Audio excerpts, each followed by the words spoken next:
guys! Welcome to my channel. May channel na ako guys. Vlog time na lang. By the way, nag-unbox pala ako dyan ng order ko na fuzzy wire. Yan yung ginagamit ko sa paggawa ng mga flower na order niya. In-order ko pala yan sa Florist Haven. Hello ma'am. Super ganda kasi ng fuzzy wire nila. Makapal. Ganda talaga yung quality compare sa iba.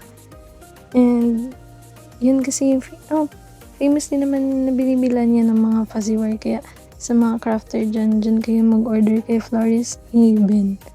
Tingnan nyo, halata naman na maganda and makapal yung fuzzy wire. Ayoko na kasi mag-order sa iba kasi na-scam ako. Hindi ko kasi siya-check eh. Almost 800 pesos ata yun, tapos super nipis. Nasayang lang, hindi ko naman na siya nagamit kasi ayokong gumamit ng manipis na fuzzy wire sa bouquet, sa bulaklak. Yun lang. Pero hindi pa nag-end ang vlog ko guys, wait lang.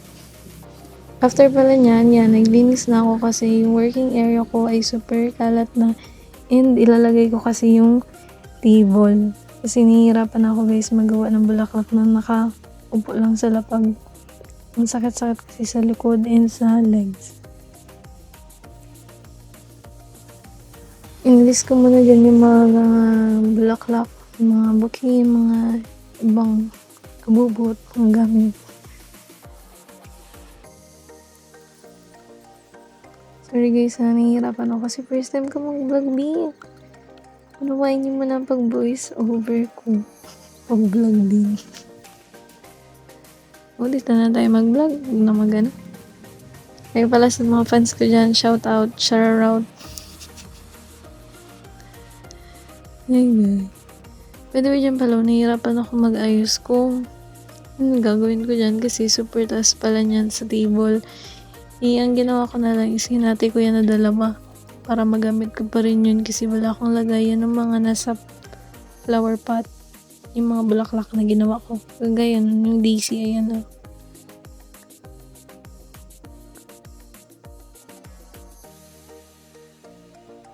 diba? Medyo maayos na siya tingnan.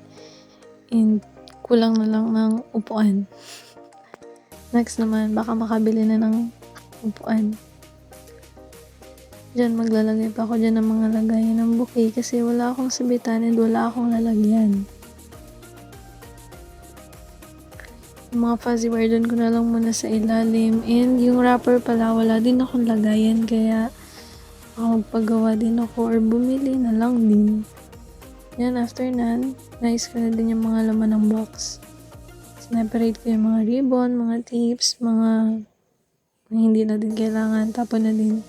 Kasi ang kalat-kalat na bi.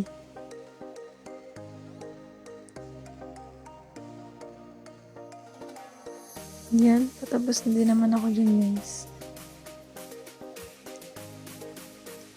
Inayos-ayos ko na lang kasi hindi ko pa maano yung mga bouquet. Yan, okay na yun guys. Yan lang. And hope you enjoy sa paglilinis ko. Thank you. Follow pala kayo.